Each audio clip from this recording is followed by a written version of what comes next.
Rəbbə həmd olsun, əziz dostlar. Hər vaxtınız xeyirli olsun. Sülh olsun evlərinizdə, eşiklərinizdə. Rəbb İsa Məsihin adı ilə biz Bol Yaşam Kilsəsi Gürcüstan, Tiflis şəhərindən sizi salamlayırıq. Sülh olsun. Hər birimizin ürəyimizi və düşüncəmizi Tanrımızın hər cür ağıldan üstün olan sülhü qorusun İsa Məsihin adı ilə. Amin, amin, amin. Halleluya. Biz yine de 7. gün sizinle görüşe geldik. Evet, internet vasıtasıyla canlı yayında bize bakan Tanrı'nın ışığına, Tanrı'nın kelamına, Tanrı'nın adına göre yığılan her bir bacı ve kardeşlerimize deyirik. Rəbb her birinizi bol bol xeyir dolasın ve bereketlesin. Bugün 7. gündür. Kelama göre Tanrı 7. günü xeyir doladı, bereketlədi ve təqdis etdi. Onun için de bu xeyir dualı günde bugünün xeyir duasını, bereketini her birimizin üzerine beyan edirik. Her birimizin üzerinde Tanrımızın bu güzel gününün xeyir duası, bereketi olsun əziz dostlar. 7. günün bereketi, xeyir duası böyükdür. Biz bunu bilirik. Qalibiyyət günüdür, əziz dostlar. İsa Məsih məhz bugünün, 7. günün qalibiyyətin vasitəsilə bizləri də öz bədənində qalib etdi və o qalibiyyətin varisləriyik. Tanrı dedi ki, siz mənim artıq varislərimsiz. Əziz dostlar, bunun için biz heç nə etmədik. Biz Rəbdən imdad istəyirik, biz onu çağırırıq və Tanrı gəlir bizə, mümkün olmayanı göstərir. Hər kəs bir şeydə, bu həyatda bir şeydən qorxur. Bir şeydən, bütün insanlıq, yəni canlı bir varlıq bir şeydən qorxur, ölümdən qorxur.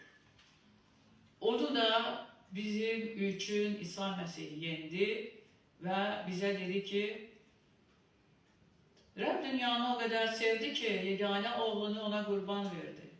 Herkes bu kurbanı kabul ederse ölmeyecek, ebedi yaşayacak. Amin. Aziz dostlar, bundan güzel bir vəd olar mı? Biz İsa'ya gelip kelamı okuyup ve İsa'da ümidle, imanla durmamızın, bu imanda her bir çətinliyə, zorluqlara dözərək durmağımızın bir səbəbi var. Əsas bir səbəbi var. O da ölümsüzlük naminə, əbədi həyat naminə. Tanrı bizə ən gözəl vədini verdi, ən gözəl. Bir canlı üçün bundan gözəl bir vəd ola bilməz, əziz dostlar. Ölməyəcəm, əbədi yaşayacağım.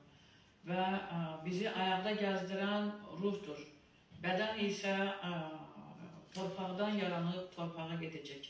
Əziz dostlar, ruhumuz bədəndən çıxanda onsuz da bu bədən heç kəsə lazım olmur. Və bizim ruhumuz əbədiyyən Rəbbimizin göylərdə yanında olacaq.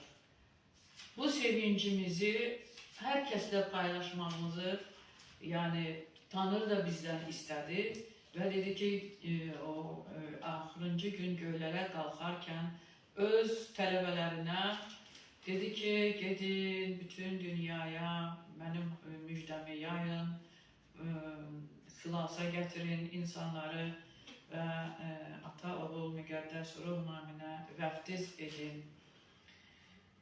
Bizim de bu dünyada yaşamamız, yani mənası, yəni missiyamız bu sevinci paylaşmaqdır. Ve bize bakan herkes bilmelidir, demelidir. Bu sözleri demelidir. Bakın, Məsihçilər, sevinç içinde yaşayanlar ve bu sevinci öz yakınları ve dostları ile paylaşanlar. Biz bu dünyanın ışığıyıq, nuruyuq. Bakın, bizim nurumuz budur. Bizim ışığımız budur. Biz bir topluluğa, bir yığıncağa, bir insanlar olan yere düşerken üzerimizdeki ışık nur böyle paylanmalıdır, böyle yayılmalıdır. Ağzımızdan gözəl sözlər, incilər tökülməlidir. Və biz elə bir sözlərlə, insanlarla danışmalıyıq ki, həmin sözlər ümid versin, imanı möhkəmləndirsin, ümid versin insanlara, sevinç gətirsin insanlara. Və bu yolda Rəbb hər birimizə bol-bol xeyir, dua və bərəkət versin İsa Məsihin adıyla. Tanrımız ucadır, Tanrımız böyükdür, yəni çox böyükdür, hər yerdədir. Onun böyüklüyünün də bir sərhədi yoxdur, sərhədsiz böyükdür.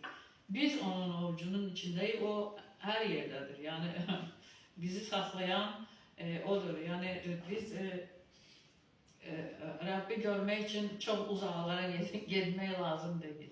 Rəbb yanımızdadır.